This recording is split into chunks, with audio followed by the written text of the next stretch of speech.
አሰላሙ አለይኩም ወራህመቱላሂ ወበረካቱህ። ኢንሻአላህ ተከታታይ የተጅዊድ ትምህርት ኮርስ ፕሮግራማችን ቀን 2 ላይ እንገኛለን። በዛሬው ትምህርታችን ኑን ሳኪና ወተንዊን ሁክም የምንመለከት ይሆናል። ቁርአን ላይ ኑን ስኩን ስትመጣ በአራት አይነት መልኩ ነው የምትነበበው። በአራት አይነት የተለያየ መልኩ ትነበባለች። የመጀመሪያው ኢዝሃር፣ ሁለተኛው ኢድጋም፣ ሶስተኛው ኢኽፋ፣ አራተኛው ኢቅላብ። ከነዚህ ከአራቱ የመጀመሪያ የሆነውን ኢዝሃርን ዛሬ የምንመለከት ይሆናል። እንዲሁም ተንዊን ሲመጣ ተንዊን ማለት ፈትሐተይን፣ ከስረተይን እና ضመተይን እነዚህ ሶስቱ ተንዊን ይባላሉ። እነዚህ ሲመጡ በአራት የተለያየ መልኩ ይነበባሉ። ከነዚህ ከአራቱ የመጀመሪያ የሆነውን ኢዝሃርን ዛሬ የምንመለከት ይሆናል። በዛሬው ትምህርታችን ማወቅ ያለባችሁ ዋና ዋና ሁለት ነጥቦች፣ የመጀመሪያው እንዴት፣ ሁለተኛው መቼ። እነዚህ ሁለት አንኳር ነጥቦች ናቸው። እንዴት ነው ኢዝሃር የምናደርገው? መቼ ነው ኢዝሃር የምናደርገው? እነዚህ ሁለት ነጥቦች እንዴት እና መቼ የዛሬው ትምህርታችን ዋና ነጥቦች ይሆናሉ ማለት ነው። የመጀመሪያው ኢዝሃር። ኢዝሃር ማለት ራሱ ቃሉ ወደ አማርኛ ስናመጣው ግልጽ ማድረግ ማለት ነው። ቃሉ አረበኛ ቃል ነው፣ ስንተረጉመው ግልጽ ማድረግ ነው። ይሄ ቋንቋዊ ፍቺ ነው። የተጅዊድ ምሁራኖች በሰጡት ተፍሲር ወይም ማብራሪያ ደግሞ ኢዝሃር ማለት አንድን ፊደል ከመውጫ ቦታው ያለ ተጨማሪ የአፍንጫ ድምፅ ማውጣት ኢዝሃር ይባላል። ኑን ስኩንን ኢዝሃር እናረጋታለን ማለት ከመውጫ ቦታዋ እናነባታለን አንድ፣ እንዲሁም ተጨማሪ የአፍንጫ ድምፅ አንሰጥም ማለት ነው። ኢዝሃር ማለት አንድን ፊደል ከመውጫ ቦታው ያለ ተጨማሪ የአፍንጫ ድምፅ ማንበብ ነው ማለት ነው። ይህን ሐሳብ ኑን ስኩን ላይ ስናመጣው ኑን ስኩንን ከመውጫ ቦታዋ እናነባታለን፣ እንዲሁም ተጨማሪ የአፍንጫ ድምፅ የምንሰጠው አይኖርም ማለት ነው። መውጫ ቦታዋ የምላሳችን ጫፍ ሄዶ ላንቃን ሲነካ ነው። ስለዚህ ኢዝሃር እናደርጋለን ማለት ምላሳችንን ወስደን ላንቃን አስነክተን ኑንን እናነባለን ማለት ነው። እንዴት እናነባለን? ምላሳችን ጫፍ ወስደን ላንቃን አስነክተን እናነባለን ማለት ነው። ስናነብ ግን እኛ የምንሰጣት የአፍንጫ ድምፅ አይኖርም ማለት ነው። የራሷ የሆነ የአፍንጫ ድምፅ አላት፣ ግን እኛ አንጨምርላትም። ይሄ ሂደት ምን ይባላል? ኢዝሃር ይባላል ማለት ነው። እንዴት ኢዝሃር እናደርጋለን? መለስ ነው የመጀመሪያ ነጥባችን ነው። መቼ ነው ኢዝሃር የምናደርገው? ሁለተኛው ዋነኛው ነጥብ በዚህ መልኩ የምናነበው ከኑን ስኩን በኋላ ከስድስት ፊደላቶች መካከል አንዱ ከመጣ ነው። ስድስቱ ፊደላቶች ሀምዛ፣ ሀ፣ ዓይን፣ ሐ፣ ኸይን፣ ኸ። እነዚህ ስድስት ፊደላቶች የኢዝሃር ፊደላቶች ይባላሉ። ከነዚህ ከስድስት ፊደላቶች መካከል አንዱ ከመጣ ኑን ስኩንን ኢዝሃር አድርገን እናነባታለን ማለት ነው። እነዚህ ሁለት ነጥቦችን ጠቅለል ስናደርጋቸው ቁርአን ላይ ኑን ስኩን መጣ፣ ከሷ በኋላ ከኢዝሃር ፊደላቶች አንዱ ከመጣ ኑን ስኩንን ስናነብ ምላሳችንን ወስደን ላንቃን እናስነካለን። ተጨማሪ የምንጨምረው የአፍንጫ ድምፅ አይኖርም። ይሄ ሂደት ምን ይባላል? ኢዝሃር ይባላል ማለት ነው። ለምሳሌ በደንብ ግልጽ ይሆንልናል። ምሳሌዎችን እንመልከት። የመጀመሪያው ምሳሌ ላይ ከኑን ስኩን በኋላ ሀምዛህ ነው የመጣችው።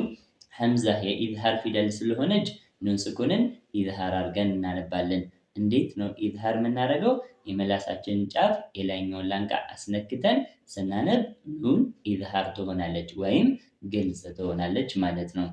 መን አመን፣ መን አመን። ሁለተኛው ከኑን ስኩን በኋላ ሃን የመጣችው ሃ የኢዝሃር ፊደል ናት ብለናል። ስለዚህ ኑን ስኩንን ኢዝሃር አድርገን እናነባለን። ሚንሃድ፣ ሚንሃድ። ሶስተኛው አንዓምት፣ አንዓምት። በዚህ መልኩ ሌሎቹንም ተለማመዱትና ኢዝሃር ስናደርግ የምላሳችን ጫፍ የላይኛውን ላንቃ አስነክተን ስናነብ ኑን ግልጽ ትሆናለች። ይሄ ምን ይባላል? ኢዝሃር ይባላል ማለት ነው። እዚች ጋር መጨመር ያለብን ሁለት ነጥቦችን እናንሳ። የመጀመሪያው ኑን ስኩን ወደፊት የምናብራራው አንድ በይንያህ የሚባል ባህሪ አላት። በይንያህ ማለት ኢንሻአላህ ስንደርስበት ሰፋ አድርገን እንመለከተዋለን። የበይንያህ ፊደላቶች ስኩን ሲሆኑ መካከለኛ የሆነ ቆይታ ይኖራቸዋል። እዚች ጋር ግዴታ መጠቀስ አለበት። ኸይር፣ ስኩን ሲሆኑ ትንሽ ቆየት እንልባቸዋለን። ከነዛ ፊደላቶች መካከል ኑን ትገኝበታለች። ስለዚህ ኑን ስኩንም ኢዝሃር አድርገን ስናነባል ትንሽዬ ቆየት እንላለን። መብዛት የለበትም፣ ማጠርም የለበትም። በዛ መልኩ ትንሽዬ መካከለኛ የሆነ አንጻራዊ መካከለኛ የሆነ ቆይታ መቆየት አለብን። ወደፊት የምንደርስበት ርዕስ ነው፣ መነሳት ስላለበት ብቻ እናንሳው። ሁለተኛ ቁርአን ላይ ኑን ኢዝሃር በምትሆንበት ቦታ ላይ ስኩን ምልክት ይቀመጣል። ቀለል አድርገን ቁርአንን ስንቀራ ኑን ስኩን ላይ ስኩን ምልክቷን ካገኘን ኑን ኢዝሃር አድርገን ነው የምናነባት። ከዛ ውጪ በምትነበብበት ቦታ ላይ ስኩን ምልክት አይቀመጥም። እሺ ምንድነው የሚሆነው? ስንደርስበት እናየዋለን። ግን ስኩን ምልክት ካገኘን ኑንን ኢዝሃር አድርገን እናነባታለን ማለት ነው። ከኑን ስኩን በኋላ የኢዝሃር ፊደላቶች ከመጡ ከስድስቱ ፊደላቶች መካከል አንዱ ከሆነ የመጣው ከኑን ስኩን ቀጥሎ ኑን ስኩንን ስናነብ የምላሳችን ጫፍ የላይኛውን ላንቃ አስነክተን እናነባለን። ይሄ ሂደት ምን ይባላል? ኢዝሃር ይባላል ማለት ነው። ተንዊንም ተመሳሳይ ነው። እስካሁን የሰጠነውን ማብራሪያ ተንዊን ላይ መስጠት ነው። ተንዊን ማለት በጽሁፍ የማይጻፍ ኑን ስኩን ማለት ነው።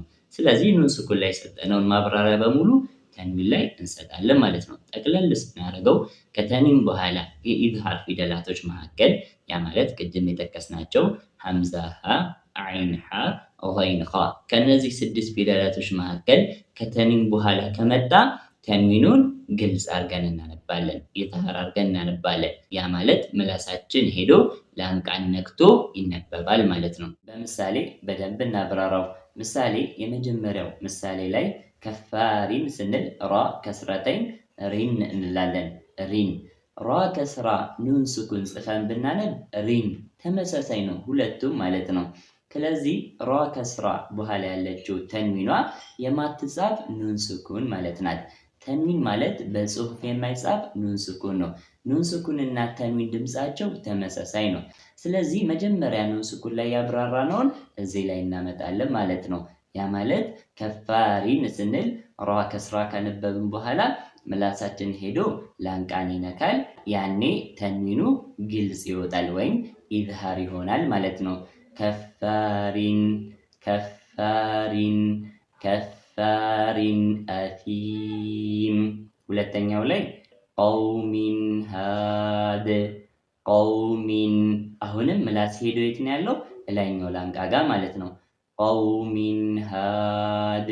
ሶስተኛው ሰሚዑን ዓሊም ሰሚዑን ዓሊም። በዚህ መልኩ ሌሎቹንም ተለማመዱትና ተንዊኑን ስታነቡት ምላስ ሄዶ ላንቃን ነክቶ መነበብ አለበት። ያኔ ኢዝሃር ይሆናል፣ ተንዊኑ ግልጽ ይወጣል ማለት ነው። ኢንሻአላህ የዛሬው ትምህርታችን ይሄን ይመስል ነበር። ከዛሬው ትምህርታችን ዋና መውሰድ ያለብን አንኳር ነጥቦች፣ እንዴት ነው ኢዝሃር የምናደርገው፣ መቼ ነው ኢዝሃር የምናደርገው፣ በገባችሁ መልኩ ኮሜንት ሴክሽን ላይ አስቀምጡልን። ኢንሻአላህ የዛሬው ትምህርታችን ይሄን ይመስላል። በቀጣይ በቀን 3 ፕሮግራማችን እስከምንገናኝ አሰላሙ አለይኩም ወራህመቱላሂ ወበረካቱሁ።